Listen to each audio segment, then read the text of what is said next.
It was my first day in the hostel. My room partner's name was Mariam. Mariam belonged to a rich family, which is why she had a lot of pride.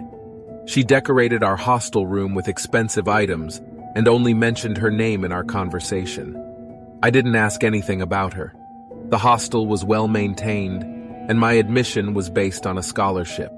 It was 11 o'clock, and maybe Mariam was listening to English songs on her earphones because after a few moments, she started singing English words.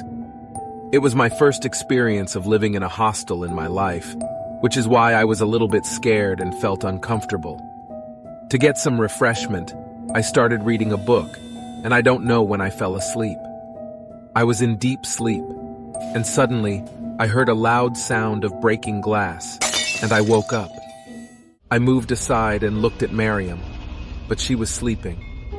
I thought that it was my illusion, so I tried to sleep again. But after a few minutes, I heard the same sound of breaking glass. I got scared and woke up again. Mariam was sleeping in the opposite position, so I couldn't see her face. I understood that she was trying to scare me. I called her name and told her, "Mariam, I know you are trying to scare me," but she didn't respond and stayed the same. I had already guessed that these things happened to me in the hostel, because the same kind of jokes and mischief happens with my friends staying in other hostels. I thought that I would pretend to act like sleeping. When I heard the sound, I would open my eyes suddenly and catch Mariam red-handed. After 10 minutes, I heard the same sound, and I opened my eyes at the moment and looked at Mariam, but she was still sleeping in the same position for a long time. I realized the actual matter. It wasn't Mariam. I stood up and tried to search for broken pieces of glass. Then I came outside and tried to search everywhere, but I didn't find a single piece.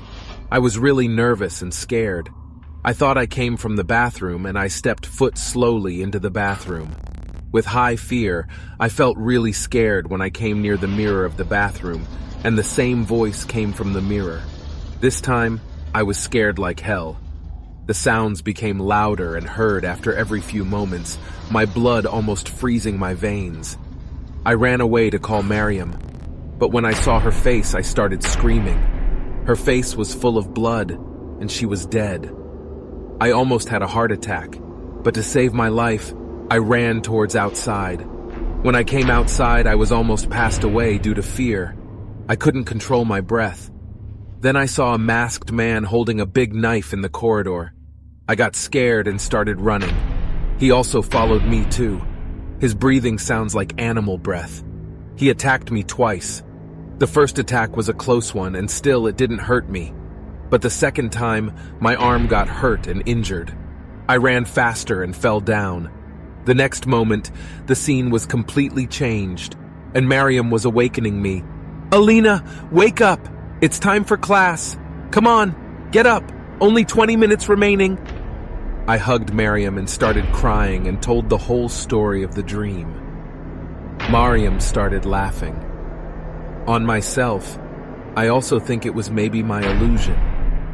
But when I saw my injured arm, I realized it's not just a dream. Then I decided it's my first and last day in the hostel.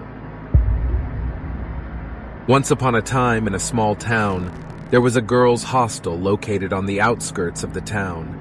It was the only place for girls to stay while studying in that town. The hostel was a beautiful building with a lush green garden surrounding it, but it had a dark history.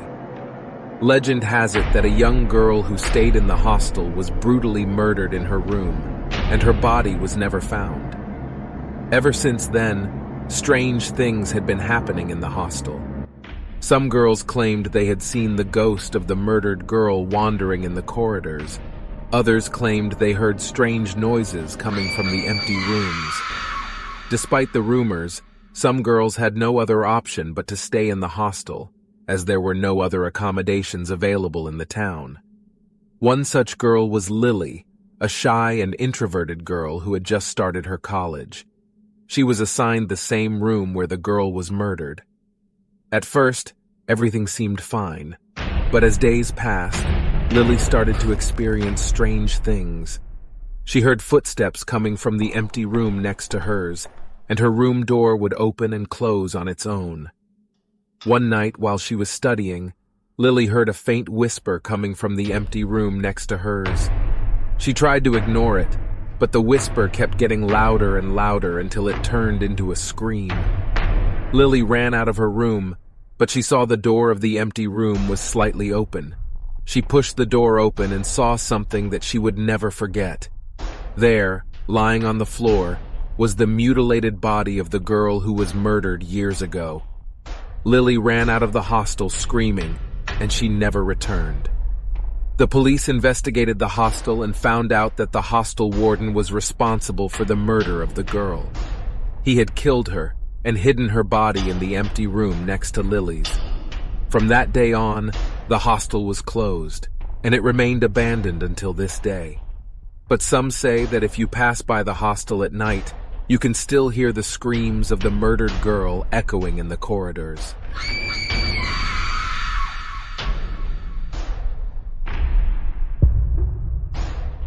It was a dark and stormy night, and you could hear the sound of raindrops hitting the roof of the old school hostel. The students were fast asleep, unaware of the terror that was about to unfold. Suddenly, a loud crash echoed throughout the hostel, waking up all the students. They got out of their beds and went to investigate, only to find that the main door of the hostel was wide open, and there was no one around. As they walked back to their rooms, they heard a faint whisper that seemed to be coming from nowhere. They tried to ignore it and went back to their beds, but the whispering continued to haunt them. As the night went on, the hostel grew colder and colder, and the students could feel a presence watching them. Suddenly, they heard a loud scream coming from the end of the hallway. They rushed to see what had happened, but when they got there was no one around. They were about to leave when they heard a loud banging on the door. They opened it, and to their horror, they saw a ghostly figure staring back at them. The figure had glowing red eyes and a sinister smile.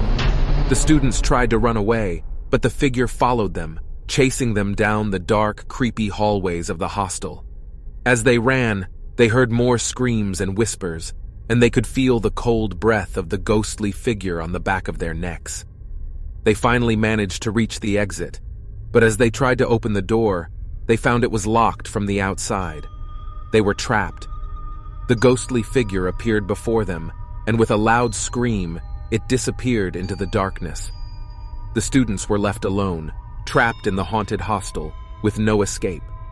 They tried to find a way out, but the ghostly figure continued to haunt them, driving them mad with fear. Days turned into weeks, and weeks turned into months, but the students were never found. The hostel was shut down, and no one ever spoke of the incident again. But those who knew the truth never forgot the horror that took place in that haunted school hostel.